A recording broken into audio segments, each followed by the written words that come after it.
Hello everyone, welcome back to This Day in Weather. If you're just joining this channel, this is where you can learn about weather events that occurred in the United States on the date the video was posted in years past.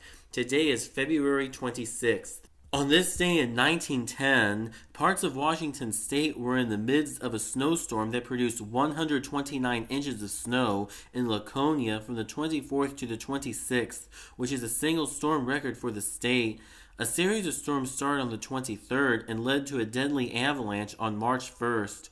Late on the 28th, the snow had turned to rain, which set the stage for disaster. On this day in 1958, an outbreak of 14 tornadoes affected the South, 7 of which were in the state of Mississippi alone. 3 of the tornadoes had extremely long continuous path lengths. The first one was an F1 that took a 95.5-mile path through the Mississippi counties of Smith, Nebosha, and Kemper. The second one was an F3 that took a 68.7-mile path through the Mississippi counties of Copiah, Hinds, Rankin, Madison, and Leake. The third one was an F3 that took a 71-mile path through the Mississippi counties of Simpson, Rankin, Scott, Leake, and Nebosha. The worst damage came from the second and third of these tornadoes. The second tornado caused 8 fatalities and 26 injuries. This one began around 9 miles west of Crystal Springs and moves northeastward over sparsely settled land across the southeast edge of Jackson, where a TV tower was blown down, to Luckney Community, where the heaviest of the damage occurred, then through Pearl River's swamps, almost paralleling the river, to strike Farm Haven and Pine Grove communities.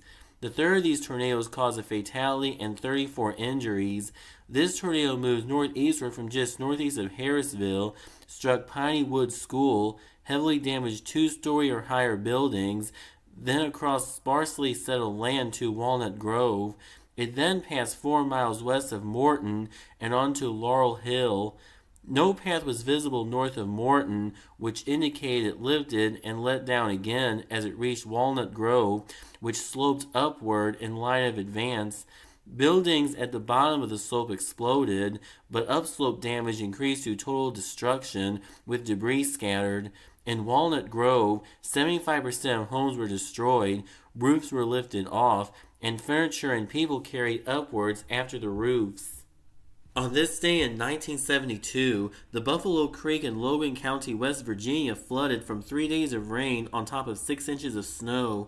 This caused a coal slag dam on the middle fork of Buffalo Creek to burst, which sent a 50-foot wall of water down a narrow valley. This left over 4,000 people homeless, injured over 1,100 people, and killed 125 others. This also resulted in $51,1972 United States dollars in damage. In 2025 United States dollars, over $385 million would be needed to equate to that. On this day in 2008, Carroll County, Georgia, just north of Bowdoin, was struck by an EF3 tornado. 120 homes were damaged, 6 were destroyed. There were no fatalities, but there was one injury from this tornado when a woman was blown from her home on Smithfield Road. Multiple trees and power lines were down throughout the area, and damages were an estimated 10 million 2008 United States dollars, which in 2025 United States dollars would equate to over $14.6 million. That will close up this edition of This Day in Weather, but be sure to stay tuned in because whenever there's a new video, you will learn about weather events that occurred in the United States on the date the video was posted in years past. Please hit the thumbs up button to like this video. Please hit the subscribe button to be sure to never miss a new video. If you're just joining this channel, please check out all the other videos I have been posted on this channel, and please check out my Patreon at patreon.com/c/thisdayinweather for more content.